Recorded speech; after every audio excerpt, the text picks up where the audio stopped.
ভোলার চরপেশনে গণ অধিকার পরিষদের পৌরসভা শাখার নবনির্বাচিত কমিটির পরিচিতি সভা, ইফতার ও দোয়া মুনাজাত অনুষ্ঠিত হয়।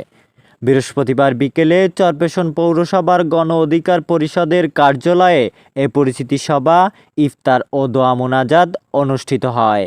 এ সময় চরপেশন পৌরসভার গণ অধিকার পরিষদের সদস্য সচিব মোহাম্মদ ইমামুল ইসলাম ইমরানের সঞ্চালনায় ও আহ্বায়ক শাহ মোহাম্মদ ইয়ামিনের সভাপতিত্বে এ সময় প্রধান অতিথি হিসেবে উপস্থিত ছিলেন ভোলা জেলা গণ অধিকার পরিষদের সাবেক সদস্য সচিব আতিকুর রহমান আবু তৈয়ব। বিশেষ অতিথি হিসেবে উপস্থিত ছিলেন চরপেশন উপজেলা বিএনপির সাবেক সাধারণ সম্পাদক মোতার হোসেন আলমগীর, জামায়াতে ইসলামীর চরপেশন উপজেলা আমির অধ্যক্ষ মীর শরীফ হোসেন, ইসলামী আন্দোলন বাংলাদেশ ভোলা দক্ষিণের সেক্রেটারি মাওলানা আব্বাস উদ্দিন, চরপেশন উপজেলা গণ অধিকার পরিষদের আহ্বায়ক এমটিআই মাসুদ চৌধুরী, যুগ্ম আহ্বায়ক শফিউল্লাহ শফি প্রমুখ। খুব ভালো লাগতেছে, সবাই আমরা এক প্ল্যাটফর্মে দাঁড়িয়ে আছি, সবাই এক এক করে কথা বলছি, সকল দলের নেতৃবৃন্দ।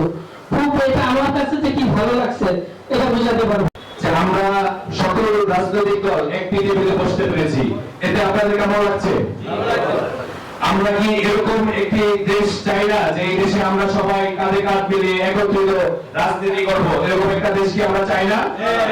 যদি এরকম একটা দেশ আমরা চাই, তাহলে আজকে আমরা এখান থেকে শপথ করতে পারি যে এই ফ্যাসিস্ট সরকারকে যেভাবে আমরা একত্রিত হয়ে পতন ঘটিয়েছি, আমরা আগামী দিনগুলো এইভাবে একত্রিত চলবো ইনশাআল্লাহ।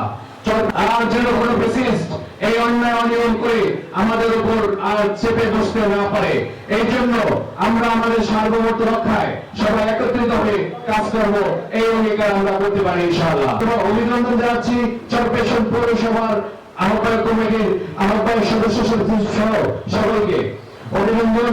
তৈরি করা হয়েছে এই পার্টির যেসব ছাত্ররা রয়েছে তারাও কিন্তু একসময় আপনাদের গণ অধিকারের নুরুভাইয়ের সংশ্লিষ্ট ছিল এবং নুরুভাই সহ একত্রিত ছাত্র আন্দোলন, সকল ছাত্র আন্দোলন করেছে। তো সকল